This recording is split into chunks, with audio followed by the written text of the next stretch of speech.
tardes, buenos días. Vamos a comenzar con esta mesa donde tenemos tres expertos en el tema, es decir, tres personas que han trabajado el tema y que les interesa la cuestión del placebo, el uso del placebo o el mal uso del placebo. Eso lo iremos viendo a medida que desarrollemos la mesa. Tenemos al doctor Federico Weinberg, tenemos al doctor Juan Carlos Tealdi y al doctor Matías Chacón. El doctor Federico Weinberg pertenece a la subcomisión de investigación de la Asociación Argentina de Oncología Clínica. El doctor Tealdi es médico experto en bioética.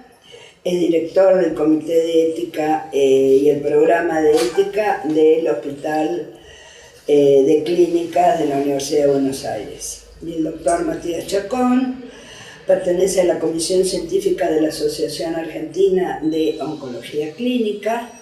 Es subjefe del Servicio de Oncología Clínica del Instituto Alexander Fleming. Bueno, como ven, son tres personas que pueden hablar con autoridad del tema. Muy bien, vamos a comenzar por dos o tres conceptos como para que entremos en el tema. Uno es, ¿qué es un placebo? ¿De qué hablamos cuando hablamos de placebo? Es decir, muchos sabremos ya o sabrán lo que es un placebo, pero bueno, es una sustancia que carece de acción curativa, pero produce un efecto terapéutico que es lo que se llama efecto placebo. Es decir, ese efecto placebo se supone que proporciona beneficios a la salud, que se produce por un tratamiento inerte desde un punto de vista farmacológico, pero genera beneficios. De hecho, el efecto placebo es un efecto común a todas las drogas, más allá de la acción propia de las drogas. Eso es en clínica. Ahora, ¿qué es en investigación? Es decir, ¿de qué hablamos cuando hablamos de efecto placebo o cuando hablamos de placebo en investigación? En realidad el placebo es un producto físicamente semejante al que se usa en el estudio, pero que no contiene el producto de investigación. ¿Cuál es el propósito del placebo? Es controlar las influencias potenciales que no tengan que ver con la acción farmacológica del producto en investigación. Entonces, los ensayos que se hacen en investigación se pueden controlar con un placebo. ¿Para qué? Para comparar con el tratamiento del fármaco que se está probando. Y esa es la cuestión. Es decir, si se puede o no se puede, si está bien o está mal, si se debe o no se debe. Poder o no poder siempre se puede, pero el problema es si se debe o no se debe desde el punto de vista ético. ¿Cuáles son las preguntas que uno puede hacerse frente a una investigación con placebo? Es decir, ¿no tiene un sesgo esto? Es decir, ¿no sería necesario descontar el efecto placebo cuando se busque el resultado de la investigación? Entonces, en este caso se dice que se debe usar el placebo con drogas que objetivamente, es decir, drogas que objetivamente tengan mayor capacidad de resultado que otras en las que influye más lo subjetivo. Por ejemplo, drogas que tengan que ver con tratamientos psiquiátricos y demás. Otra cosa que tenemos que tener en cuenta es que hay un efecto placebo y un efecto nocebo, es decir, esto que llamamos placebo, este producto que llamamos placebo, podría tener un efecto nocivo también. Eso también es algo que hay que discutir. Entonces, cuando se pone en cuestión el efecto placebo, se discute si hay que usarlo o no en investigación. Lo que vamos a tratar hoy es en investigación. Entonces, hay posiciones a favor y en contra. Las posiciones a favor, básicamente, están sostenidas sobre aspectos metodológicos. Es decir, que metodológicamente el placebo facilitaría algunas cuestiones que tienen que ver con la investigación. En cambio, las objeciones vienen de parte de la ética. Entonces, uno diría, bueno, entonces tenemos que elegir o metodología o ética. En realidad, un poco lo que vamos a tratar de ver en esta mesa es que no podemos separar la ética de la metodología. O sea, todo lo que tenga que ver con metodología tiene que ser ético. Es decir, no podemos separar la metodología de la ética diciendo, bueno, o lo uno o lo otro.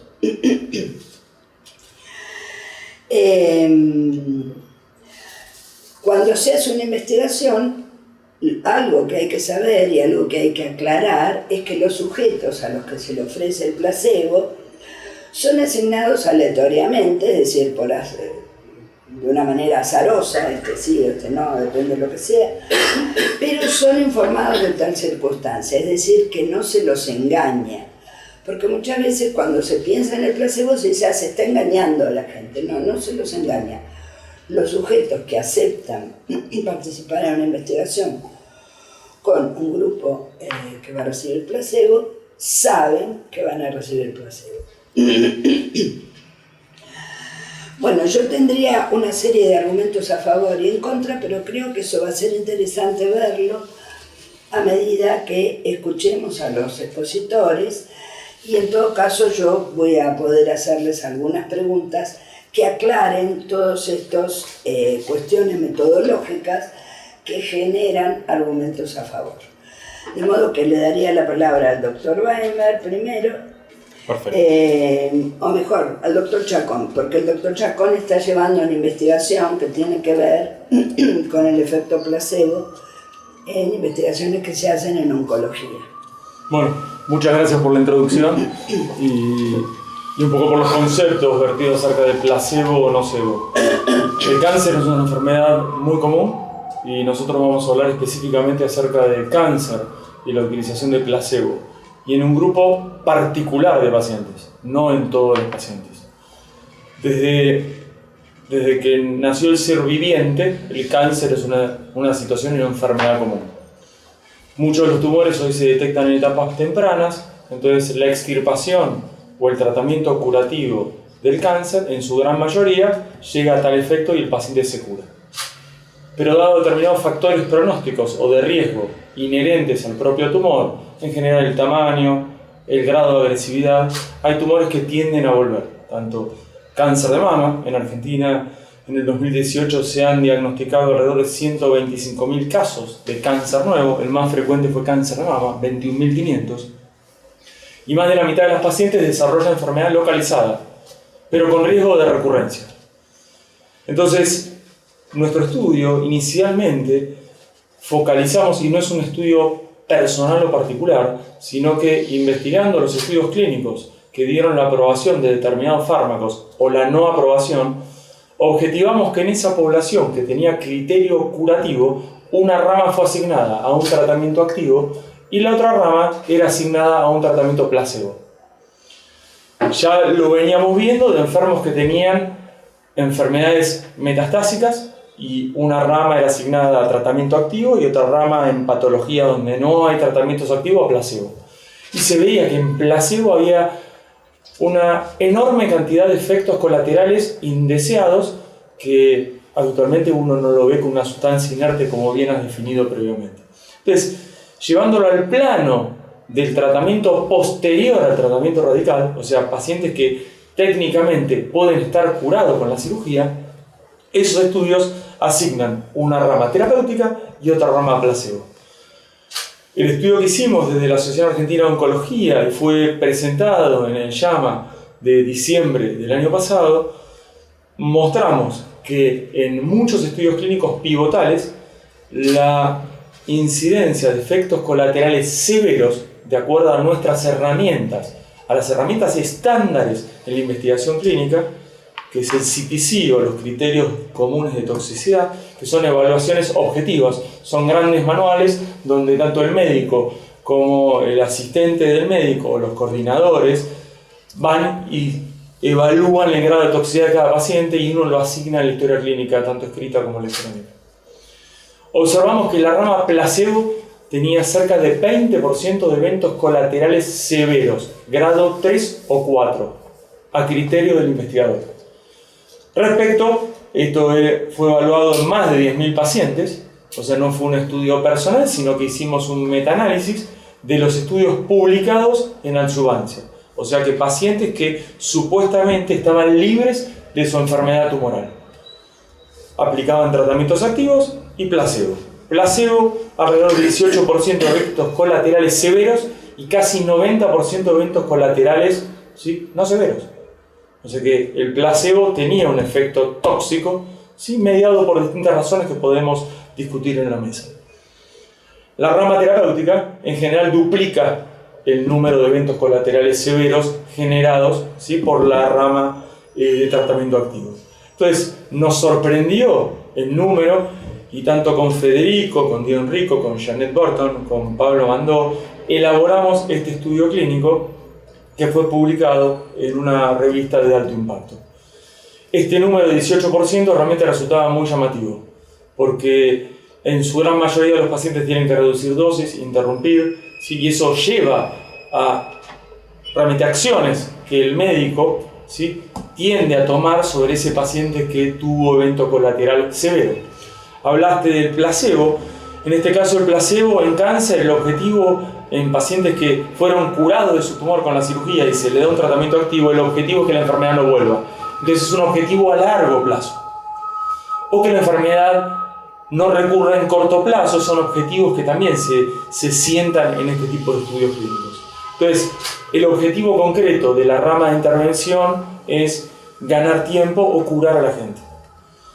Entonces, la intervención, ¿sí?, de un placebo, y al tener casi 20% de efectos colaterales severos, pone un poco en discusión y en la mesa para poder discutir si realmente la utilidad del placebo simplemente para sesgar un estudio clínico, ¿sí?, en pacientes que técnicamente pueden estar curados y que no hay una rama activa de tratamiento, porque son todos diseños en modelos tumorales donde no hay un tratamiento activo, si no, no sería investigación clínica. Entonces, nosotros eliminamos el sesgo de que hubiese otra intervención.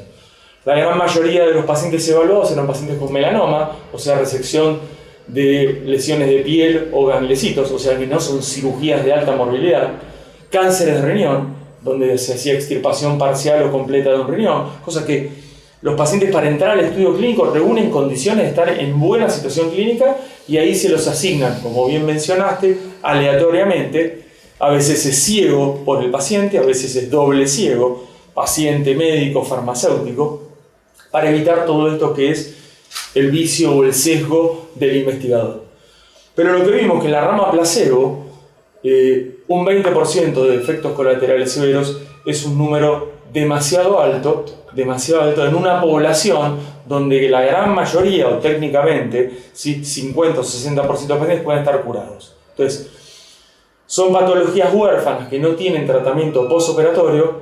Entonces, la razón del placebo es ver si esta nueva intervención, ¿sí?, es superior a no hacer nada. El no hacer nada es el otorgar el placebo. Y el placebo bien puede ser oral, intravenoso, subcutáneo, y demanda realmente mucha movilidad no solamente para el paciente, para el cuerpo médico, para las compañías que desarrollan este tipo de estudios, y los costos se elevan en forma sistemática, agraviados también por este efecto colateral severo, que es el efecto que hemos visto en los estudios clínicos. Asimismo, y lo podemos discutir ahora con Federico, es la rama asignada a los tratamientos activos, en general exponen un riesgo de toxicidad casi el doble que la rama de placebo. Entonces, ¿es real ese efecto tóxico? ¿Quién es el que media ese efecto tóxico? ¿El consentimiento informado? ¿El sesgo del médico cuando pregunta? ¿Sí? ¿La virtud de tener mucha familia al costado que indaga o estimula a que el paciente a verificar que el efecto tóxico existe? ¿O que los instrumentos que tenemos ahora para medir las toxicidades son realmente inapropiados?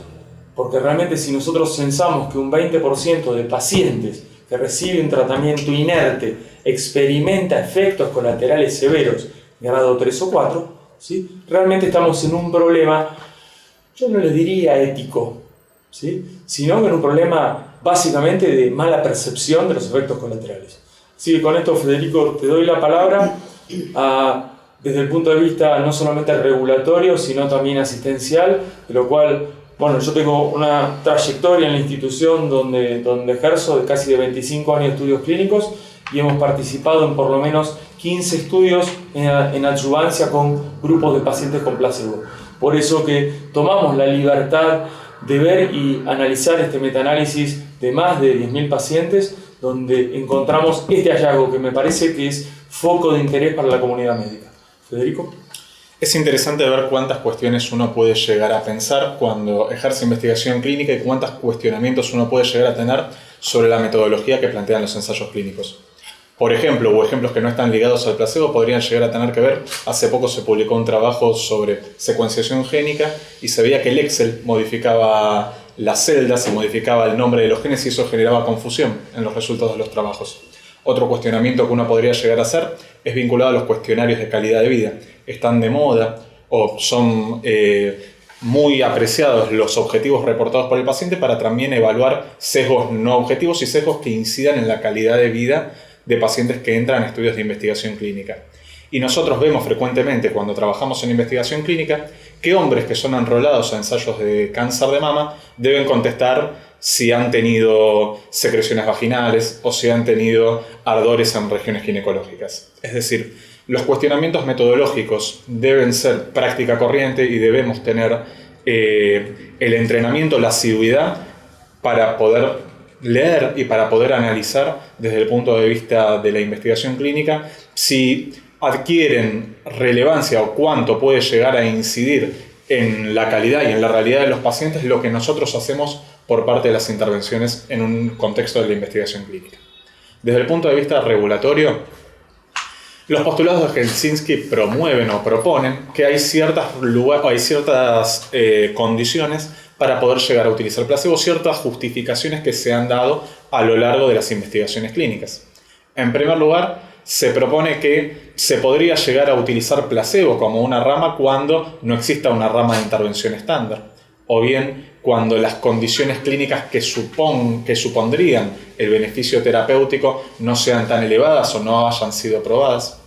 En tercer lugar, se podría llegar a proponer cuando existan razones metodológicas, que es lo que tanto el doctor Chacón como usted mencionara, que aludían al hecho de tratar de diferenciar aquellos eventos adversos que estuvieran relacionados con cuestiones más bien subjetivas y que le dificultaran al médico poder percibirlas como alteraciones del trastorno del ánimo, irritabilidad, disconfort, etc.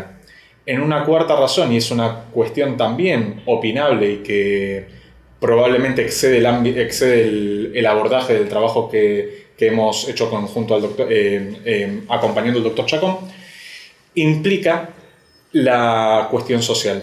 En ciertas poblaciones se plantea que acceder a un tratamiento de placebo versus un tratamiento experimental cuando no se tiene acceso económico al tratamiento estándar podría llegar a ser una opción razonable.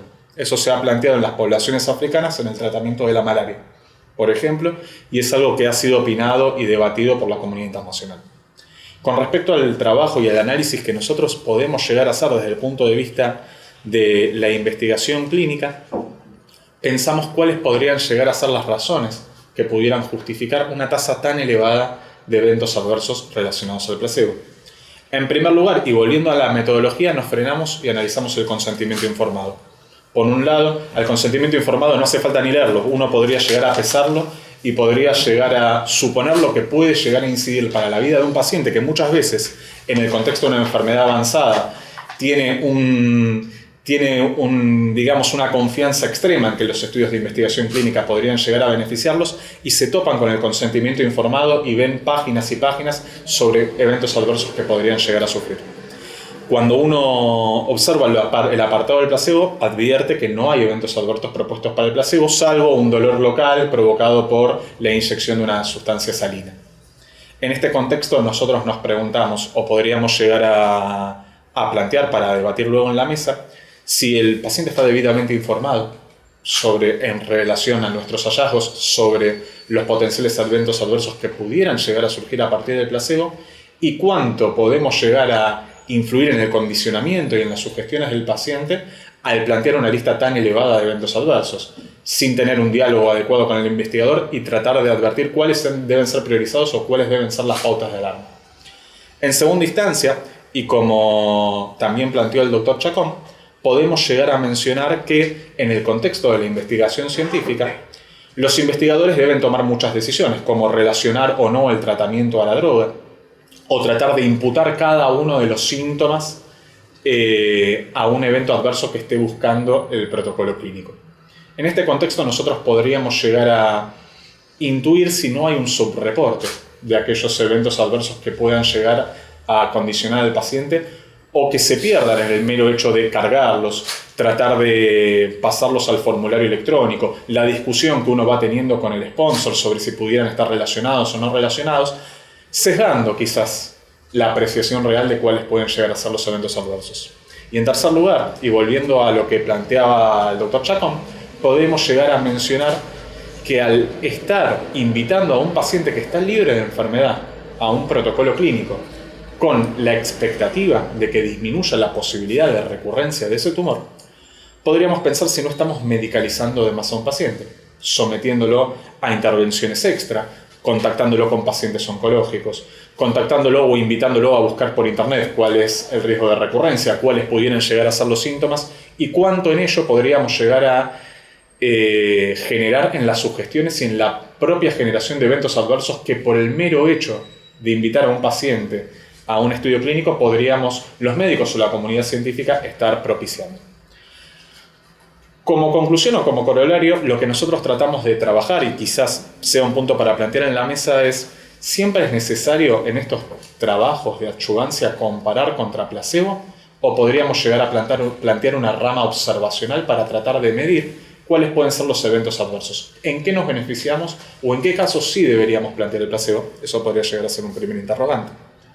Un segundo interrogante podría llegar a vincularse a cuestiones en la enfermedad avanzada y, volviendo a lo que decía el doctor Chacón, ¿cuál es el porcentaje real de eventos adversos? ¿Debemos hacer una simple resta entre los eventos adversos de la droga experimental menos la del placebo? ¿Qué nos interesa a nosotros? ¿Los eventos adversos de la droga experimental alejados de la investigación clínica o, en definitiva, con el evento adverso o la suma o la totalización de los eventos adversos que pueden llegar a estar provocados por sugestiones o por condicionamientos, nos interesan también porque también hablan de cuestiones extras a la droga que están vinculadas a la práctica médica?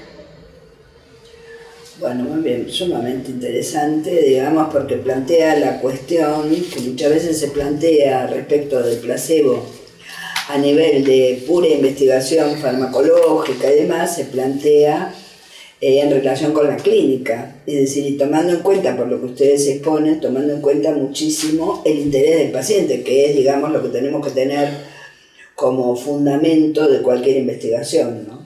Hicimos una extensión, antes que pase el doctor para la pregunta, hicimos una extensión del estudio a pacientes con enfermedad avanzada. Totalicemos casi 40 estudios clínicos, 16 con enfermedad localizada y 14 con enfermedad localizada y 26 con enfermedad avanzada. Y en enfermedad avanzada, en 4 de los estudios evidenciamos mayor toxicidad severa con el placebo que con la droga en investigación. En enfermedad avanzada se justifica porque son pacientes que tienen metástasis o tienen enfermedad en actividad y a veces provoca dolor o sangrado o fatiga, etc. Entonces uno puede, en ese caso, sobre o subreportar, eso es claro. Pero hay estudios que tienen con el placebo mayores eventos tóxicos que con la droga en investigación. No es ni un juego de palabras, ni mucho menos. Nosotros participamos en los estudios clínicos y el paciente tiene esa sugestión. Uno entiende que la sugestión puede ser leve o moderada. En el 90% de los casos, los pacientes, aún bajo placebo, experimentan efectos tóxicos leves o moderados. Pero lo que no podemos entender y que claramente exponemos como un problema para la comunidad científica es este número del 20% de efectos colaterales severos.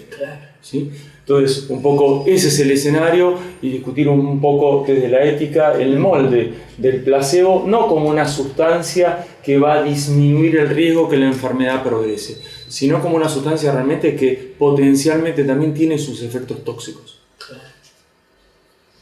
Bueno, veremos después en el intercambio.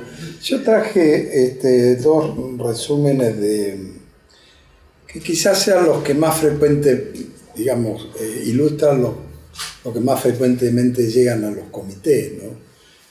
A modo de dos ejemplos, después entramos en el debate general. Uno es lo que se llama un estudio fase 3. Doy por sentado que algunas cosas ya se conocen, para no entrar a describir cada concepto y sería un trabalenguas, ¿no? Pero un estudio de fase 3, que son el último estudio antes del registro de un medicamento, o de la posibilidad de registro de un medicamento, de un medicamento que se llama nivolumab versus placebo. Esta sería la idea, en pacientes que tienen cáncer de mama primario, de alto riesgo, positivo a receptores, que indican qué evolución puede llegar a tener ese cáncer de mama, receptor de estrógeno positivo y negativo al receptor de factor de crecimiento epidérmico humano 2. Esas pacientes están recibiendo quimioterapia neoadyuvante y terapia endocrina adyuvante. El tratamiento estándar para este tipo de pacientes es las drogas que se llaman antraciclinas y taxanos previos a la cirugía. El estudio en concreto pretende demostrar la superioridad de agregar a este esquema estándar una droga de inmunoterapia que es el nivolumab. Y la comparación con placebo se considera fundamental para poder demostrar el beneficio de agregar la inmunoterapia a la quimioterapia.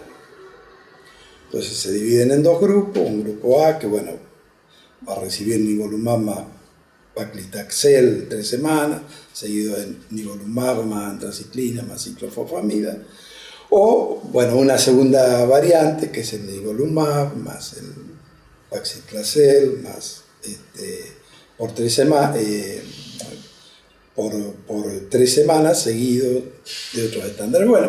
Son una serie de combinaciones que complicarían mucho la exposición para el público en general. Pero se arman dos grupos, un grupo A con 2 modalidades y un grupo B también con 2 modalidades.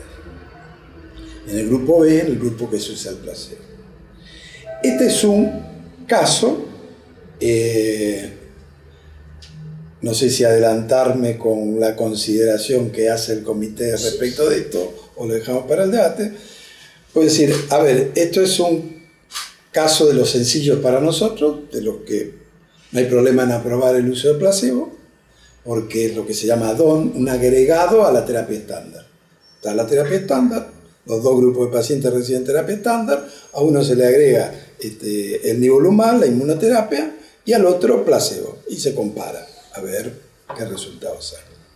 Estos en general nos parecen aceptables, salvo algún detalle en particular que lo complique. Otro es un estudio de una droga contra placebo en pacientes receptores de trasplante de médula ósea con infección de vías respiratorias superiores por el virus sincicial respiratorio, un virus que causa o puede causar severos daños, incluida la muerte. El investigador dice en la presentación que no existe un tratamiento estándar aprobado para el virus sincicial respiratorio y que habitualmente se utilizan tratamientos sintomáticos, paliativos, y que eventualmente se puede asociar un antiviral inespecífico que es la ribavirina. El fármaco que se propone es inhibidor de una proteína viral del virus sincicial, por lo que resulta atractivo el estudiar el resultado que puede tener en esta afección. Y se sostiene que al no haber un tratamiento estándar, el investigador considera adecuado el uso de placebo.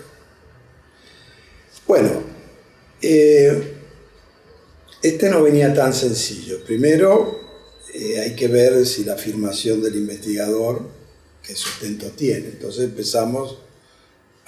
el comité empieza a buscar bibliografía, qué publicaciones hay. Primero que salta es un estudio brasileño, que en realidad es un estudio descriptivo, sin grupo control, que relata 60 casos y demás. Y después se buscan otros que no terminan de ponerse de acuerdo si la ribavirina es efectiva o no es efectiva en el virus sincicial.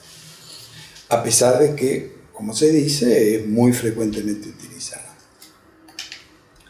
Se consulta a una infectóloga y la infectóloga dice que tajantemente de ninguna manera armaría un grupo placebo para pacientes inmunodeprimidos como los que van a tratar.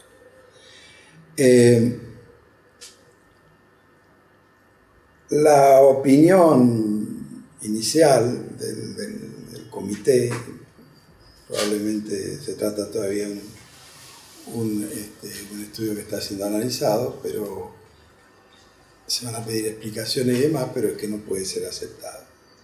Entonces son como dos usos muy distintos de placebo. En uno parece ser éticamente aceptable, en el otro parece éticamente rechazable. Y ahí me detengo para abrir el debate o la opinión. Bueno, no sé, en el primer, me parece, nosotros hacemos oncología, entonces no vamos a discutir inicialmente el primero. El oncológico. Primero el oncológico. Y básicamente también puede ser un interrogante clínico si el agregado de inmunoterapia al tratamiento preventivo en cáncer de mama o adyuvante tiene utilidad sí o no. Nuestros estudios que mostraron esto de 18 a 20% de toxicidad severa con el placebo, nosotros descartamos este tipo de estudios. ¿Por qué? Porque este estudio tenía terapia previa a la cirugía y tenía terapia posterior a la cirugía y después tiene hormonoterapia. O sea que la rama asignada a placebo o no placebo, ¿sí?, sigue tratamiento durante mucho tiempo. Tiene una intervención, que es la quimioterapia antes de la cirugía, la quimioterapia después de la cirugía y hormonoterapia entre 5 y 10 años, con o sin el nivolumab. O sea que hay una intervención además del placebo. Nosotros en nuestro estudio eliminamos todos aquellos estudios que tenían otra intervención. Simplemente dejamos los estudios que eran cirugía, como bien dijo usted, en un estudio fase 3, que son los que generan la aprobación o no de un fármaco, aleatorizados a recibir la rama de intervención o placebo, sin otra intervención.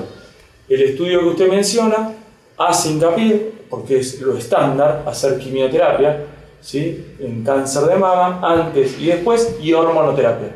Entonces, la hormonoterapia per se, porque son receptores hormonales positivos, hoy en día se establece entre 5 y 10 años. Y son todos fármacos, el tamoxifeno, el anastrozol, el letrozol. Toda la hormonoterapia tiene toxicidad inherente, entonces va a ser muy difícil discriminar, ¿sí?, si el agregado o no, en este caso del placebo, suma efectos tóxicos. Y el agregado del nivolumab, uno tiene realmente herramientas más duras, que es la sobrevida libre de evento o la sobrevida global, que son los objetivos primarios de estos estudios. Los objetivos secundarios sí son la toxicidad, que uno puede relacionar o no, pero habiendo más de una intervención, además del placebo, es muy difícil separar los tantos. Por eso me parece que el primer ejemplo es concreto. No sé si me sigue el razonamiento. No, me pierdo un poco. Entonces, me pierdo un poco en a dónde apuntan nosotros con esto de los eventos adversos del placebo. Me pierdo un poco. No sé, por ejemplo, ¿en qué cambiaría este esquema propuesto? El paciente recibe nivolumab por una rama, sí, más hormonoterapia. No, ¿sí? Es nivolumab en neoadjuvancia. ¿Neo o ad? Neo. AC más Pacli con nivolumab. Neo. Es Y todo no sigue posterior. No sigue posterior. No. Bueno, pero igual recibe también terapias concomitantes. O sea, exacto. A lo que vamos es el efecto placebo es difícil de evaluar cuando recibe terapias concomitantes. No es que recibe un solo fármaco. ¿Pero qué hacemos entonces? ¿Cuál es el, no, en este caso es sencillo. ¿Cuál sería el modelo? No, en este caso técnicamente es sencillo para decir que sí al estudio clínico, porque la rama de intervención es las inyecciones intravenosas las va a hacer. ¿Listo? Entonces, no es que uno agrega una morbilidad y uno no va a suponer más toxicidad por el placebo. O sea, Nosotros lo que hicimos y trajimos a colación del estudio nuestro del placebo es que el placebo dado como droga única, sin otra intervención concomitante, tiene 18% de eventos colaterales severos. ¿Cómo es como droga única? No entiendo eso. ¿Cómo se... O sea que nosotros analizamos todos los estudios clínicos que estaban sometidos a cirugía y después una rama recibía tratamiento activo experimental contra placebo. ¿Hasta ahí se sigue? Sí. Perfecto. Nosotros vimos que en la rama placebo había 18% de eventos tóxicos, severos. Sí, pregunta que... Hay varias preguntas. Primero, el placebo se usa no solo para los eventos adversos, y primordialmente también para la eficacia. No solo para la seguridad, sino para la eficacia. El efecto, nosotros... El efecto placebo, primero, según ella decía, que es el más clásico y extendido, me parece muy bien que se estudien los eventos adversos. Pero el presupuesto del placebo es que hay un beneficio con una sustancia inerte. En oncología... Digo el presupuesto del placebo. Sí. El presupuesto de la historia del placebo es que yo le doy una sustancia inerte a alguien y responde positivamente, digamos. Responde como que le benefició en un 20%, 25% es discutible y además es variable. Este es el presupuesto. No se ha estudiado en profundidad lo que ustedes están estudiando, que bueno, sí, muy bien. Está ya aceptado, digamos, que produce un beneficio aunque sea una sustancia inerte, pero no está bien estudiado esa sustancia, los eventos adversos que produce. Y me parece ahí positivo lo que ustedes estudian. Ahora, en cualquier caso, metodológicamente están, y esto es lo que me hace un poquito de ruido, cómo lo supera. Digamos, metodológicamente el uso del placebo es para, yo tengo una droga, busco eficacia y seguridad y la comparo contra una sustancia inerte para ver si supera lo que una sustancia inerte provoca en el organismo. En general, orientado a la eficacia, pero también, obviamente, es esperable a la seguridad, y ustedes lo han estudiado en detalle. Pero yo me tengo que despegar con la droga que estoy probando del efecto que me produce una droga inerte. Este es el presupuesto. Entonces yo digo, bueno, en un estudio de superioridad, yo obviamente tengo que superar a la droga estándar que se está usando. Y si es con placebo, tengo que superar el efecto placebo. Si no, ¿cómo van a autorizar el registro? En este caso el nivolumab para el tratamiento de este tipo de pacientes, si no he demostrado un beneficio superior al placebo. La utilización de placebo en oncología es bastante limitado en términos de eficacia. Uno puede considerar tumores inmunogénicos, que son los que eventualmente responden a placebo. Tumores inmunogénicos, melanoma, cáncer de riñón, que uno objetiva remisiones espontáneas. Yo descreo del beneficio del placebo en eficacia en oncología. Puede ser un placebo lo que uno quiera ponerle en la cabeza al paciente, pero desde ya el tratamiento estándar en las situaciones en que nosotros empleamos o utilizamos este análisis de pacientes, el tratamiento posterior a la cirugía es nada. O sea, no hay un tratamiento activo posterior a las cirugías. Por eso es que a nosotros nos resultó llamativo este número, de tener toxicidades severas por el placebo del 20%. No es por un beneficio. Después de una cirugía de un tumor renal, lamentablemente es la vigilancia. La mitad de los pacientes no va a recurrir y la otra mitad va a recurrir. No se hace ningún psicoestimulante de nada, no se le da placebo a ningún paciente. Estos estudios tratan de ver si la droga de intervención es mejor que no hacer nada. El no hacer nada no se queda en no hacer nada porque son pastillas. En este caso, en el caso del sorafenib, sunitinib, entonces se le da el placebo para equiparar, ¿sí?, el ciego, básicamente, pero no para beneficiar al paciente, porque el tratamiento estándar es nada. No se da para beneficiar el placebo, ni se da para perjudicar. Se da bajo el supuesto que es una sustancia inerte que la puedes tomar cualquiera, puede ser un vaso de agua, digamos, también. cualquiera puede tomar y los efectos que le produce son un sesgo que hay que quitar de la evidencia que vamos a obtener. Este es el supuesto. Por eso me pierdo un poco. Ustedes deben estar trabajando una hipótesis. Otra cosa distinta. Una hipótesis que yo me pierdo. La verdad que no. Lo que plantea usted en el caso, doctor, es razonable. Es decir, usted está comparando el placebo con el nivolumab. Cuando un paciente ya va a recibir medicación, no va a dejar de hacer su tratamiento y simplemente se ciega a una mitad de los pacientes, se ciega a todos los pacientes y una mitad no va a recibir nada sin saber si recibe placebo o nivolumab. Es algo comprensible. La pregunta que estamos tratando de plantearle es, suponiendo que un paciente ya se encuentra operado y que no exista un tratamiento estándar para poder llegar a valorar o verificar o para poder llegar a ayudar a que la recurrencia sea menor. Los trabajos metodológicamente se plantean a veces de dos formas. O dar una droga experimental versus a un grupo de pacientes u observar a otro grupo de pacientes en donde uno podría llegar a evaluar tanto la seguridad como la efectividad de la droga. O otro escenario podría llegar a ser para la misma condición dar una droga experimental o dar placebo. O dar placebo. Bueno, sí, dos grupos. Uno va a droga experimental, el otro a placebo. Entonces, planteado estos dos campos hipotéticos, estas dos situaciones, la FDA, justo en el mismo contexto en el que nosotros estábamos haciendo el trabajo, generó una alerta en donde sostenía que no era necesario usar placebo en muchos estudios de investigación clínica. Ahora estoy empezando a captar cuál es la idea del entonces, nuestra pregunta, que nosotros obviamente tenemos un posicionamiento, pero sería interesante también conocer su opinión, es, ¿no les parece que alcanza con un grupo observación? No. ¿Qué es el tratamiento? Está por eso de acuerdo. Lo que mencionaba acerca de presupuestaria, que uno piensa, beneficio. Ya la capté la idea y en principio diría, después tendría que ver los protocolos, ¿no? Pero en principio creo que es aceptable lo que están diciendo, éticamente aceptable. En principio, después habría que ver, cada protocolo se mira. También hizo hincapié que cada visita del paciente amerita, obviamente, costo, traslado para el paciente, traslado para la familia, llenado de diarios de calidad de vida, que son todos razonables, pero genera una carga asistencial, hacer tomografías también, acá es placebo o observacional. Claro, entonces ese es el punto. Ese uso placebo.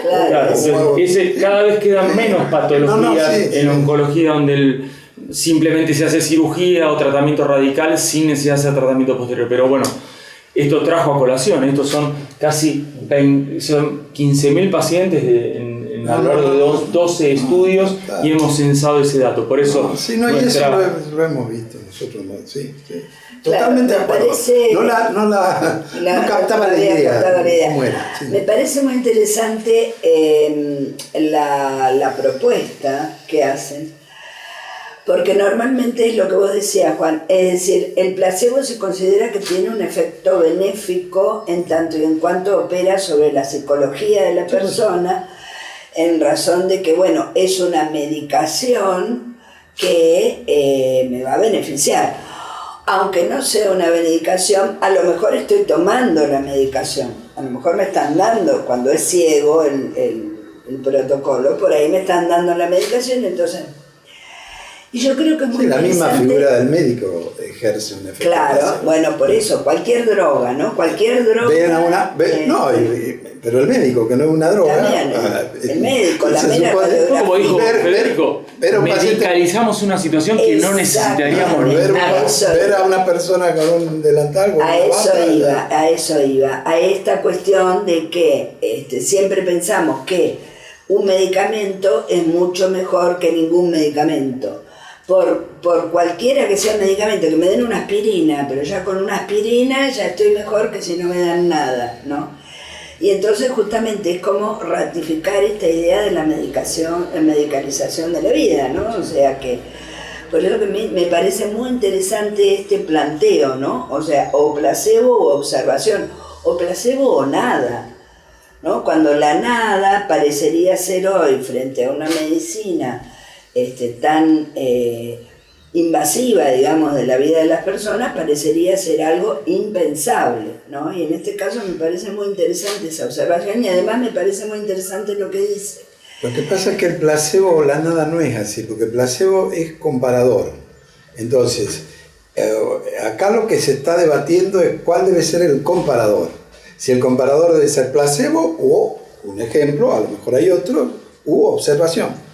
El comparador va a ser o placebo o observación, sí. Pero yo voy a testear algo, porque si no, el placebo es para testear. Eso es un planteo metodológico, claro, o sea, de hecho no es es un planteo metodológico. Aquí nada quiero decir, no le proporcionan ningún tipo de sustancia al paciente, nada. Claro. Sí. Cabe recalcar que en estos estudios se incluyen pacientes que tienen riesgo que la enfermedad vuelva. Claro. Por lo tanto, se establece o se preestablece la sistemática de seguimiento. Observación. Las tomografías computadas van a ser cada 3, cada 4 meses, en los dos grupos igual. Claro. Lo que uno evita es que el paciente que recibe eventualmente el placebo y lo lleva a su observación no tenga que hacer las visitas médicas seguidas como sí los que hacen la rama de intervención. Entonces, son tratamientos encima prolongados, ¿sí? Entre 1 a 3 años. Entonces ahí también el tiempo de exposición, a diferencia del estudio que bien mencionó con el nivolumab preoperatorio, son estudios prolongados. Entonces, entre 1 a 3 años hacer un tratamiento preventivo, ¿sí? Con una rama activa versus un placebo, también involucra mucho costo para la gente.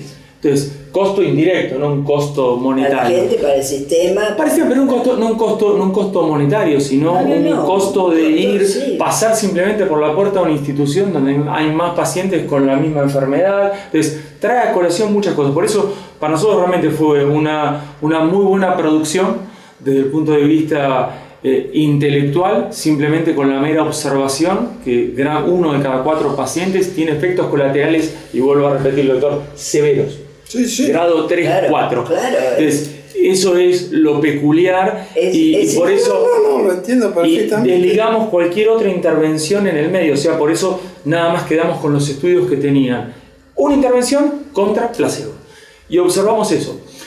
La calidad, y obviamente en los congresos internacionales se presentan distintos estudios y se comparan exclusivamente las toxicidades severas de las ramas de intervención. Claro. Se olvidan de la de placebo. Claro. O sea que... Por eso estoy recordando un protocolo hace muchos años de tibolona en cáncer de mama, en el cual supuestamente eran pacientes operados después de 5 años que tenían sintomatología climatérica y que querían probar la tibolonita. Y la tibolona tiene riesgo de recidiva de cáncer de mama, así que lo rechazábamos. Pero eran 2 ramas y una tenía placebo, o sea, que visto lo que ustedes dicen, no solo había que rechazárselo por la tibolona, sino también por la rama placebo, es decir, las dos. Es decir, no lo puede hacer doblemente, no lo puede hacer ni por uno ni por otro, porque además a lo mejor el placebo en cáncer de mama operado y tal tenga algún efecto recidivante, no sabemos, no sabemos, tendrían que estudiarlo, pero a lo mejor entre esos eventos adversos graves se encuentra ese que recidiva, ¿no? Por eso es muy importante poder discriminar la toxicidad y ahí vamos al punto anterior, que es cuáles son las herramientas que tenemos para evaluar toxicidades, sea de una aspirina, la ribavirina, la ciclofosfamida o de un placebo. Las herramientas no se traducen correctamente. Claro. Hay estudios de hace varios años atrás donde la toxicidad que percibe el médico es completamente distinta a la toxicidad que percibe el paciente o el familiar del paciente, comparando la historia clínica respecto a los diarios.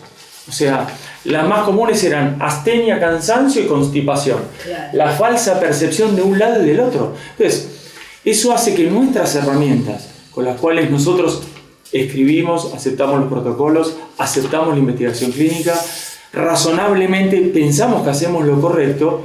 En este caso uno ve, y tal como mencionó Federico, por eso me parece importante, es recalcar en los consentimientos que involucren placebo como rama única versus una intervención, que el placebo también no esté exento de eventos colaterales. Claro. Eso no está incluido en ningún consentimiento. Es que no está, yo creo que no está en la concepción del placebo. Por eso cuando yo hablé de placebo al comienzo, lo que se piensa del placebo es que es un elemento inerte, que no tiene valor farmacológico y demás, pero que beneficia.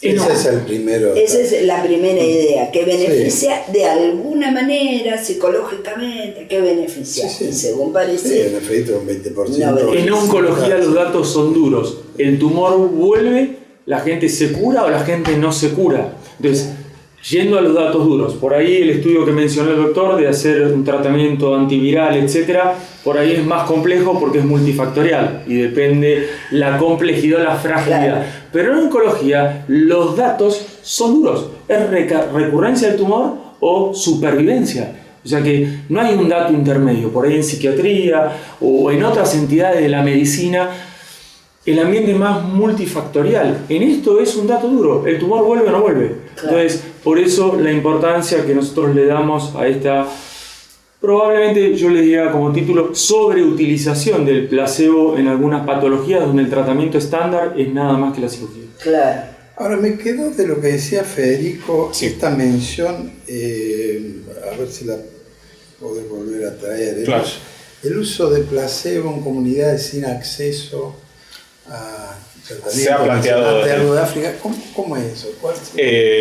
Se ha planteado, o el placebo ha tenido mala fama en la historia de la investigación clínica por diversas razones. En primer lugar, porque en muchos estudios clásicos se ha dado se ha utilizado intervención placebo cuando existía alguna droga que funcionalmente estuviera aprobada. Eso se vio en el caso del HIV y la vitamina A que se daba en África y la verdad que era repudiable.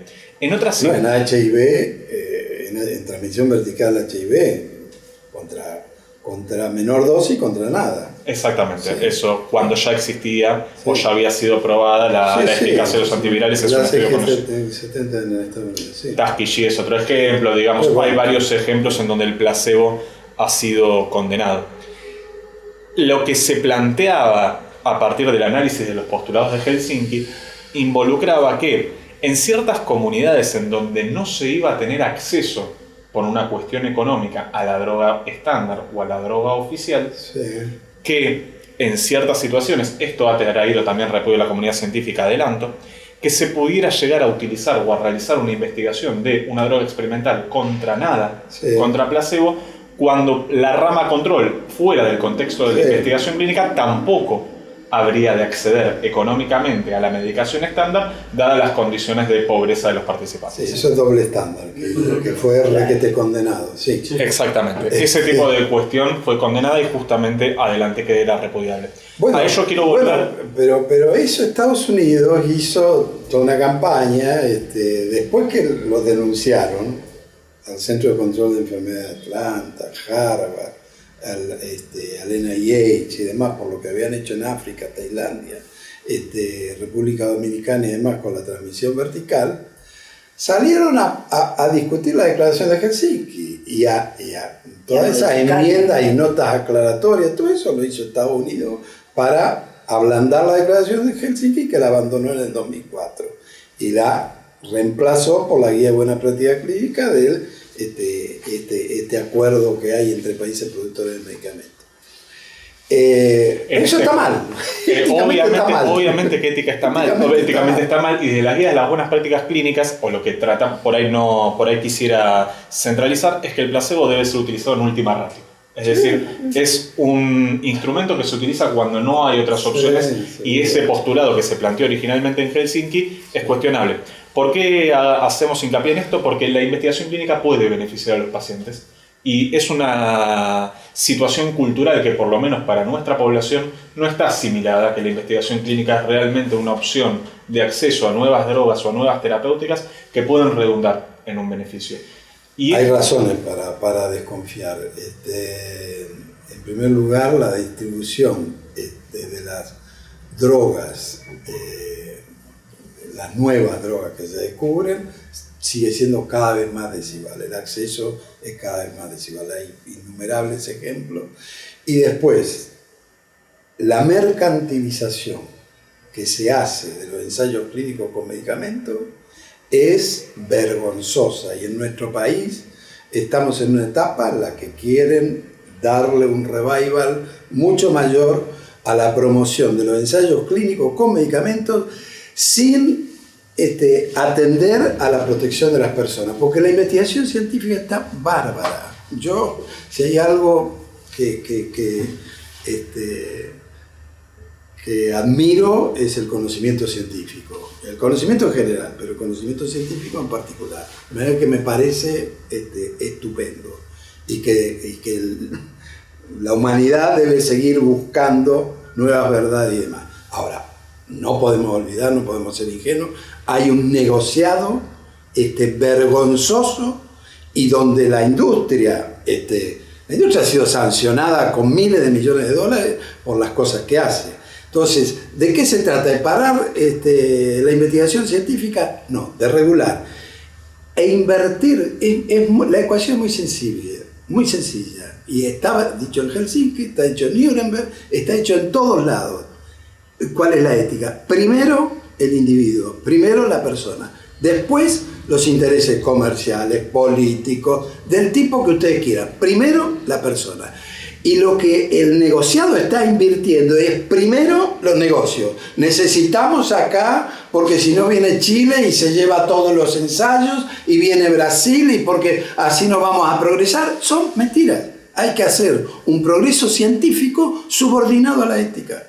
Sin perjuicio de lo que está diciendo, lo que en parte queremos recalcar, o para lo que hacemos esta investigación, es para cuidar al paciente. Claro. Y poniendo el interés del paciente por sobre cualquier otro interés que pudiera. En el caso de ustedes está clarísimo. Entonces, en el caso de ustedes está clarísimo. Creemos que jerarquizando el interés del paciente y cuidando estos detalles metodológicos de la investigación clínica, vamos a poder proponer algún tipo de cambio cultural en donde la investigación clínica de a poco deje de ser una mala palabra o una cuestión conspiracional de conspiraciones que hay alrededor de un conejillo de indias. Sí, eso, o sea, no vamos a entrar en ese debate porque es otro tópico que hablaríamos 2 semanas enteras acerca qué es la investigación clínica para Argentina o para el mundo. Básicamente, nosotros entendemos que la única forma de avanzar científicamente, salvo la penicilina, algunos otros ejemplos concretos que no han necesitado estudio ni fase 3 ni de fase 2 ni nada, porque la demostración científica era taxativa, evidente, no necesitabas una diferencia, una P de nada, porque el beneficio era clínico para la gente, y nosotros obviamente pensamos para los pacientes, para la gente, pero la única forma de avanzar hoy en día sigue siendo a través de la investigación clínica. Los reportes anecdóticos, realmente las bolsas que cada médico puede tener en su consultorio de anécdotas de pacientes, hoy en día eso no tiene un aval científico. Concuerdo con la mercantilización de algunas instancias, pero de vuelta, me parece que la única forma metodológica, y en esto lo del placebo era estrictamente metodológico y una falta de coherencia de nuestros instrumentos para evaluar toxicidad. Punto. Me parece que ese uno debe hacer hincapié. La investigación clínica en Argentina, si bien es dispar, depende de la especialidad. Nosotros podemos hablar esencialmente de oncología clínica, que ha tenido sus altibajos a lo largo del tiempo. En Estados Unidos, el 3% de los pacientes con cáncer, según la presidenta de la Sociedad de Oncología Clínica Americana, están incluidos en estudios clínicos, 3%. Y uno toma decisiones clínicas asistenciales a partir de esos estudios clínicos, que solamente refleja el 3% de la población de Estados Unidos. Hay un 97% de pacientes que están bajo la vida real distinto, y uno no toma conducta en base a eso. Por eso yo creo que la investigación clínica sí plantea un molde estándar para poder evaluar correctamente a los pacientes, para que los pacientes se sientan más cuidados, y lejos está del comercio. Por el contrario, nosotros necesitamos que se estandaricen ciertos procedimientos en beneficio de la gente. Y yo creo que la profesión médica tiene que empezar a decir más lo que pasa. Es decir, no venderle a la gente determinadas cosas. La investigación científica está muy bien, pero están pasando cosas gravísimas. Y tenemos que decir las dos cosas. Porque si no, yo trabajé 12 años en el Centro Oncológico de Excelencia en Gonet. Lo conozco así, la ética de la oncología. Y después seguí CEMIC y en todos lados, en el hospital de clínica y demás. Conozco muy bien la ética en oncología. Y hay cosas ya reiteradas, obvias, evidentes, y la disputa es continua y todos los días, de lo que están haciendo. O sea, porque no mezclemos la investigación científica. Esto no es física teórica. Estos son ensayos clínicos con medicamentos patrocinados por industria que quiere vender un medicamento y hay que descubrir nuevos medicamentos y está bien, pero lo tiene que hacer éticamente. ¿Por qué? Porque están usando personas, no es investigación básica, no está trabajando con átomos ahí en el tal, ni con celulitas de tal, está trabajando sobre personas. Esa es la diferencia de la llamada investigación científica en los ensayos clínicos con medicamentos, sobre personas. Entonces, primero, la persona, que es lo que ya quedó después de Nuremberg en claro. Entonces, lo que uno ve, y yo en esa experiencia larga ya que tengo de revisar investigaciones y de haber promovido comités de ética, cuando aquí los dedos de esta mano me sobraban para contar los comités de ética en la Argentina y en América Latina y demás. Nosotros introdujimos los comités de ética en este país y en la región. Entonces, lo conozco muy bien. ¿Qué ha pasado desde entonces? Desde antes de ANMAT hasta ahora, es que cada vez la industria está pujando, hay más que están pujando. Entonces, protocolos que antes eran muy sencillos, primero, ahora son extremadamente complejos en cuanto a poder demostrar científicamente un margen de eficacia y un margen de seguridad que sea realmente significativo. Y entonces, ¿y por qué pasa esto? Porque además cada vez hay el número de empresas que está pujando por la misma torta de lo que se vende para un tipo de cáncer, para la artritis reumatoidea o para cualquier otro, hay una serie de pacientes, un número de pacientes. Y quien vaya a vender algo para ese número de pacientes tiene una determinada torta de reparto. Entonces, como la puja por obtener un pedacito del conjunto de pacientes cada vez mayor, hay cada vez más intereses, yo diría secundarios, porque lo que se busca es sacarle al otro que está vendiendo el 50% de los medicamentos para tratar tal, sacarle un pedacito. Pero en eso se ven márgenes de eficacia y seguridad muy bajos, y en el caso concreto nuestro, el uso de placebo, viene en cantidad de esos protocolos metidos ahí, el uso de placebo, dentro de toda esa problemática, que no se puede ignorar. Ahora esto del virus sincicial respiratorio también están detrás de eso, ya lo vimos en chicos, estudios mucho más peligrosos en neonatos, porque el supuesto es que no hay nada. Y entonces no se detienen a justificar detenidamente lo que pasa. Entonces quiero decir, y cierro,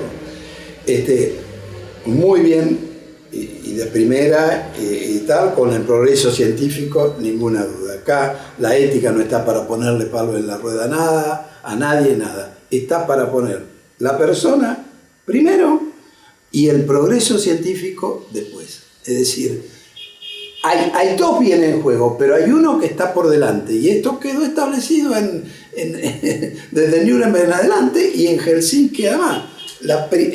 El bienestar del paciente tiene primacía sobre todo otros intereses, entre ellos la verdad científica. Coincidimos absolutamente en eso. Seguro.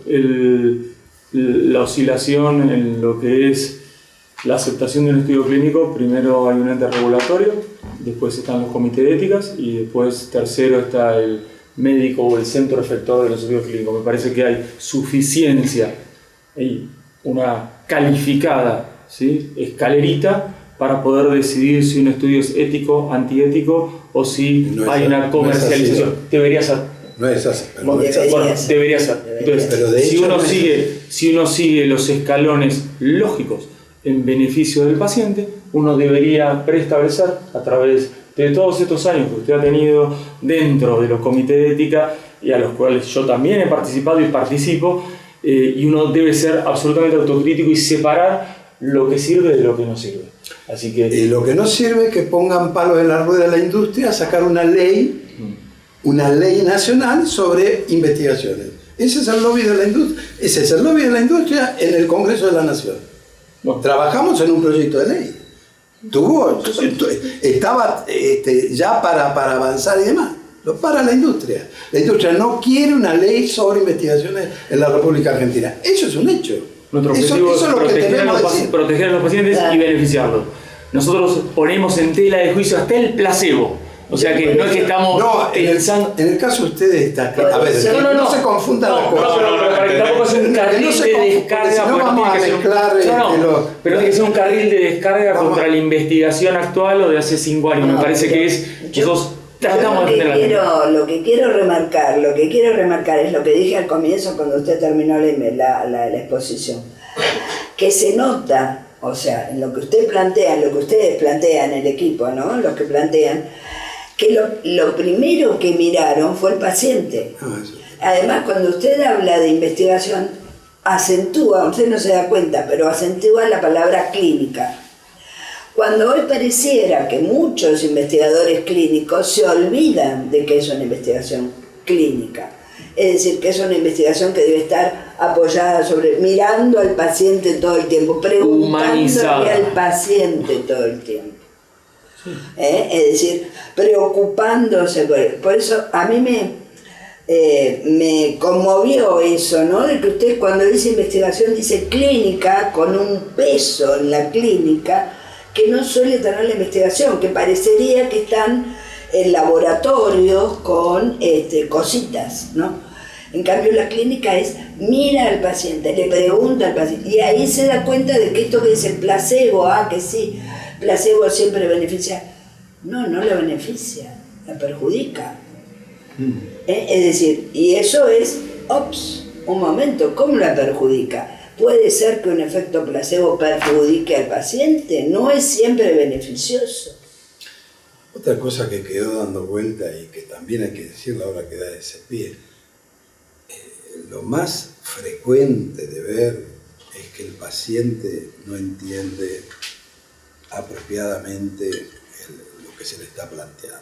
Eso lo tenemos, lo ves que te he visto en todos los comités de total. La dominante, no digo que en algunos casos puntuales, o en algún porcentaje menor a la mayoría, pero la mayoría, el paciente ni entiende ni puede entender. Si a nosotros nos cuesta entender si la ribavirina tiene alguna eficacia en el tratamiento del virus sincicial respiratorio, imagínense que puede llegar a entender. Si a nosotros se nos complica cruzar metaanálisis y buscar estudios de evidencia que más o menos van y ver cuál es la experiencia de los especialistas, porque no solo esa. Porque bueno, y a ver vos, dentro de todo vamos a ver clínicamente, vos qué harías. Claro. Y tenemos que recurrir a decir, imagínate el paciente, pero pila de ejemplos. Mamotreto, como se decía, 20, 30 páginas. 35 hojas es el 35 promedio. 35 es el promedio. Es imposible. Lo que nosotros hicimos en el hospital de Key, un pequeño estudio para ver, bueno, cómo decidían. Y deciden en la confianza del médico que los atiende. Eso, pero no sabiendo bien qué están... ni lo saben, ni tampoco se les explica o hay vías para explicar adecuadamente. En Estados Unidos han montado en muchos centros, para no decir de todos, pero han montado de la mano del comité de ética ayudándole un cuartito en el cual ponen una tele, ponen para que pase CD, para que les explique. Tómese su tiempo, vaya a la sala, ya tiene material informativo, reflexiones. Acá es. Pero bueno, digo, estas cosas que no suene tampoco a un pesimismo absoluto, pero a un realismo, por favor, porque vivimos. La verdad es que yo salgo de cada una de las sesiones, no del hospital de clínica, que estamos viendo sobre todo trabajos de los residentes, de fellow, que en general son muy sencillitos, pero en otros lugares, cada sesión de un comité de ética yo salgo con los hombros cada día más cargados. Es interesante que se planteen estos tópicos, que se debatan estos tópicos, obviamente porque seguramente tengamos mucho para trabajar desde el punto de vista metodológico y desde el punto de vista ético. Desde un punto de vista de lo que asienta nuestra legislación y lo que asienta nuestros principios, tenemos primacía de la autonomía, no solamente en la investigación clínica, sino que cada vez que damos un tratamiento quimioterápico al paciente, supuestamente, o lo que en general, no puedo decir en general, pero particularmente tratamos de hacer es agotar exhaustivamente todo tipo de intento de explicación con dibujos, con el lenguaje apropiado para el entendimiento y para el discernimiento del paciente, porque concebimos, por lo menos desde los integrantes de esta mesa, que no podemos hacer medicina desde el desentendimiento del paciente. Eso es algo en lo que descansa, o debiera descansar, la investigación clínica. Sí.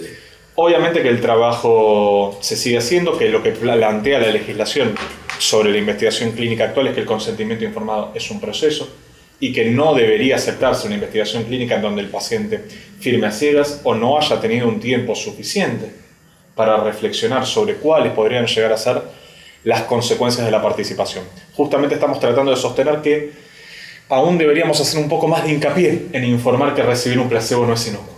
Eso es lo que estamos tratando de trabajar y estamos tratando justamente de abogar por sobre la información y la autonomía que tiene que tener un paciente en el momento de quema. Claro. Por eso un paso adelante sería cubrir y decir el placebo puede tener algún efecto tóxico dentro del consentimiento. No, eso me parece incluimos bárbaro de ustedes, 7 párrafos más. Del trabajo que están un poco haciendo. Ese fue el objetivo y es el objetivo. No, el trabajo que están haciendo me parece espectacular. Sí. Claro. Por eso digo, mis comentarios no iban dirigidos muy por el contrario. Sí, por el contrario. Pero apoyamos que se dé la realidad sí. Se mencionaba la legislación. Las leyes buenas han sido, por ejemplo, la ley de investigación de la Ciudad de Buenos Aires, que nació bien y fue transformada, fue burocratizada, que es tendencia general de la ética en el mundo y muy especialmente en este país y en nuestra región. Es burocratizar, que es muy distinto a hacer ética propiamente. Es decir, hacemos como si montamos un comité de ética, pasa el protocolo por el comité de ética, no me importa qué tal. Si fuera un comité de ética, tiene una observación y se dirige al comité central de la Ciudad de Buenos Aires, el comité central, no, lo que ustedes digan. No, ¿cómo? Pero usted no es la autoridad. Acá tenemos un problema que dirimir. Cuando tuvimos diferencia con otro comité, el comité central quería llamar a una audiencia de conciliación. Escúchenme, está por escrito nuestro informe. ¿Cómo vamos a conciliar? Razones, no. Esto no es un matrimonio que se está divorciando. Legislación. Está la ley de habeas data, protección de datos personales. Esa ley ha sido totalmente desvirtuada. Y fue totalmente desvirtuada desde la misma Dirección Nacional de Protección de Datos Personales, que es la que debe velar por la protección de esa ley.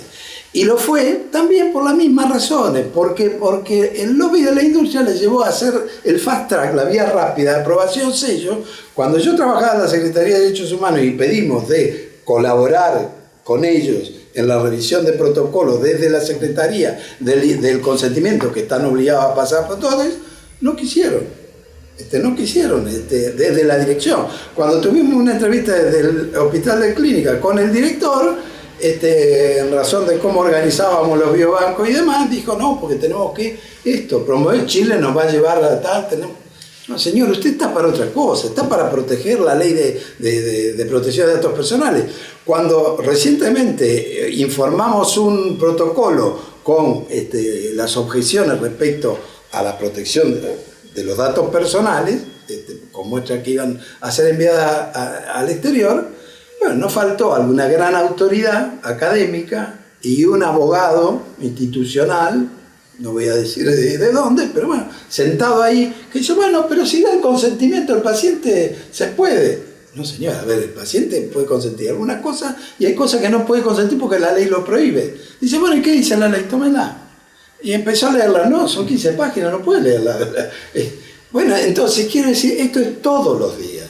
Entonces necesitamos, yo creo, en el tema de investigación, y en este caso con foco en el placebo, pero uno tira de una punta y sale todo, necesitamos un gran debate público sobre la investigación clínica en la República Argentina para que sea seria y para que efectivamente se busque la verdad con respeto de las normas éticas. Que algunos lo hacen personalmente, como el caso de ustedes, pero que no es la dominante. Y aunque fuera una minoría, con un 30% de los protocolos, es como todo, con con una cosa que uno hace mal, o haciéndole mal a un paciente, ya es suficiente. Sí, respecto a nuestra especialidad, bueno, yo soy presidente saliente de la Sociedad Argentina de Oncología Clínica y terminé mi presidencia hace 3 meses. Tratamos de establecer y de poder objetivar todos estos cuestionamientos de la investigación clínica. Hicimos un mapa de investigación clínica en Argentina, donde todos los estudios clínicos que están desarrollándose para oncología en Argentina están volcados en una página, que es una página libre, desde la página de la asociación, y tratamos de transparentar por patología, por drogas, ¿sí? Y por investigador. Por ahí hay que empezar. Por investigador. Pero eso es sensacional. Bueno, se llama MICA, que es un mapa de investigación clínica. ¿Eso entonces, está en la página? Está en la página de la Asociación Argentina de Oncología Clínica. Entonces uno accede, ya no hay ni investigadores ocultos, ni ninguna cosa que esconder. Están los criterios de inclusión, los criterios de exclusión, qué pacientes y qué estudios clínicos. Sobre lo cual, el poder societario es mostrar qué es lo que se hace. O sea, es más, tratamos de estimular en distintas reuniones con el gobierno de la ciudad, en este caso, porque el 80% de la investigación clínica en Argentina recae en Buenos Aires, el 80% recae en la Ciudad Autónoma de Buenos Aires y el 80% recae en instituciones privadas. Sí. Bueno, tratamos de velar porque la investigación clínica se extienda, porque eso hay mejoras en determinados... O sea, hipotéticamente uno debería mejorar la condición también de los pacientes que tienen acceso a eso. Entonces, nosotros transparentamos la actividad de la investigación clínica en oncología a través de esta página web, lo cual es un mapa de Argentina y se ve en todos los sitios. Entonces, eso fue un puntapié inicial que lo dimos ya hace 2 años y medio. Y bueno, es laborioso, pero es la forma que uno tiene también de transparentar y evitar todas estas cosas ocultas que ocurrieron, sí, en tiempos pasados, pero hoy en día tratamos que eso no ocurra más. Así que por eso... Claro, parece mentira, pero la transparencia es, si no es la única condición para que una digamos, conducta sea ética, sí por lo menos permite que los demás lo juzguen. Un investigador no puede tener más de 2 o 3 o 4 estudios si no es inhumano. Entonces, bueno, para figurar... absolutamente imposible. Entonces, para figurar en esta página, uno sabe si tiene 18 estudios clínicos o no. Entonces, de esa manera uno transparenta, ¿sí?, muchos procedimientos. Por eso es desde una sociedad científica. Me parece que el resto de la sociedad científica... Se lo pedimos durante pila de años a la ANMAT, hasta que en algún momento abrió un muy breve relatorio de cuáles eran las investigaciones, que tenía el título y alguna otra cosa, porque salen después las disposiciones. Pero ANMAT tendría que mejorar eso. Ahora, lo que uno ve, el problema es que cuando uno transparenta la información, la gente puede ver cosas que uno no quiere. Por ejemplo, ANMAT aprobaba, y supongo que sí, ahora este último año no he seguido y tal, pero aprobaba el lanzamiento, el inicio de un protocolo con la aprobación de 2 comités de ética llamados independientes, que eran un sello y siga, y convirtió lo que era una buena práctica, que era, usted quiere hacer una investigación acá, sí. ¿Cuántos pacientes va a reclutar? 100. ¿Cuántos centros van a participar?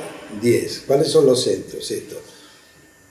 A ver, antes venía un listado de los centros que iban a participar y tal. Eso lo eliminaron ¿para qué? Para que con un solo centro ya se pusiera en marcha. Y después el reclutamiento competitivo que le llaman para tratar. Entonces, han ido modificando pila de cosas, pero bueno, lo de la sociedad que usted dice me parece excelente. Es lo que hace falta. Eso es hacer, por ejemplo, buscar hacer ciencia o buscar verdad científica éticamente. Tenga acá toda la información. Tenga toda la información. Claro, es decir, si son éticos, no tienen que tener ningún problema. Ni siquiera eso ya ni corre, eso de proteger la patente, la tienen súper registrada antes que llegan los ensayos clínicos, así que... Bueno, les agradezco, realmente esto ha sido muy rico, podemos seguirlo en cualquier otro momento. Encantado. Y creo que ha quedado claro, ¿no? Es decir, ha quedado claro que hay un modo de hacer ciencia que es, sobre todo cuando tiene que ver con la medicina, que es poner al paciente por encima de cualquier otro interés, porque 35 páginas de un consentimiento informado es un despropósito, no las lee nadie. Entonces, les agradezco porque realmente lo que nos ha mostrado de la investigación y la preocupación del doctor Tealdi, digamos, por de alguna manera mejorar esto a nivel de toda la investigación que se hace en Argentina, muestra que realmente estamos pensando en la gente. Muchas gracias. Gracias a ustedes. Gracias.